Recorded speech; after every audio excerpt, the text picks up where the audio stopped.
সোনার মদিনা দূরে, কিন্তু মদিনা বালা আমার অন্তরে, কিন্তু মদিনা বালা আমার অন্তরে। যারা সমাজ করতে পারবে, আজকে নবী সাইয়্যিদুনা মুহাম্মদ রাসূলুল্লাহ সাল্লাল্লাহু আলাইহি ওয়াসাল্লামের আওলাদ যারা আছেন ওনাদেরকে সহ, এমনকি আল্লাহ রাসূলকে সহ গালিগালাজ করতে কিছু কুলাঙ্গার কখনোই কুণ্ঠাবোধ করে না। সেই কুলাঙ্গারটা শুধুমাত্র সারা বিশ্বে নয়, বাংলাদেশের জমিনে এমন কিছু কুলাঙ্গারের তৈরি হয়েছে যারা আল্লাহর নবীর বিরুদ্ধে, আহলে বাইতের বিরুদ্ধে তারা একটু স্পষ্ট কণ্ঠে কথা বলতে চায়।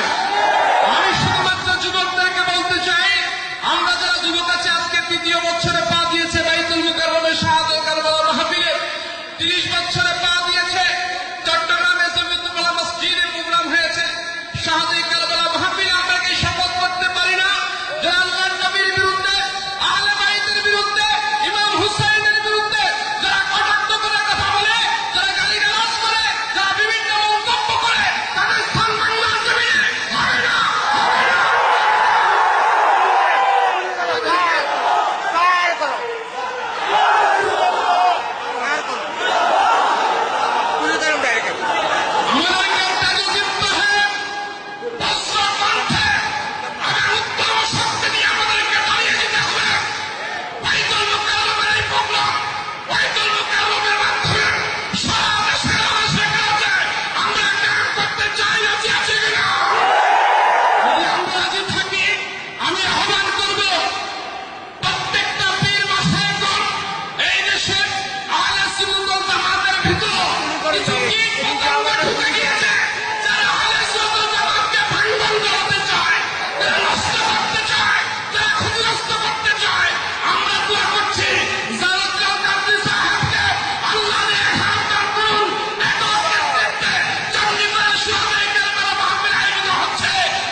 সর্বশেষ কথা, আলোচনার সময় দীর্ঘ ছিল, শুধু সংক্ষিপ্ত করছে এই কথাটুকু দিয়ে।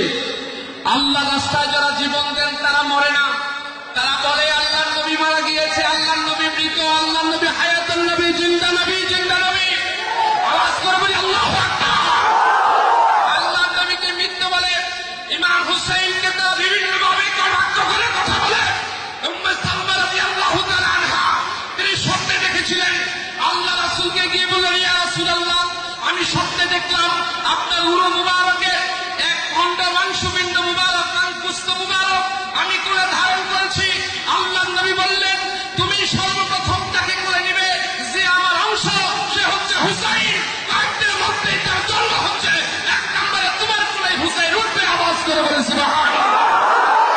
সেই নবীর কথা দ্বারা যাকে অংশ বলে স্বীকৃতি দেওয়া হয়েছে, আল্লাহর নবীর নাতিদের বিরুদ্ধে যারা এই দেশে কথা বলে, সারা বিশ্বে যারা কথা বলে, বজ্র কণ্ঠে আমরা প্রতিবাদ করতে পারবো কিনা? সত্যি আমাদের আছে কিনা? সমস্ত যুবকদেরকে আজকে শপথ নিতে হবে। আল্লাহ তাকে মাহফিলকে কবুল করুন। আমাদের উস্তাদুল আসাতেজা যারা কালকাতলি সাহেবকে আল্লাহ পাক কবুল করুন। আল্লাহ পাক এই সমস্ত জাইয়্যিদদেরকে যেন আমাদের মাঝে দীর্ঘস্থায়ী করে দেন।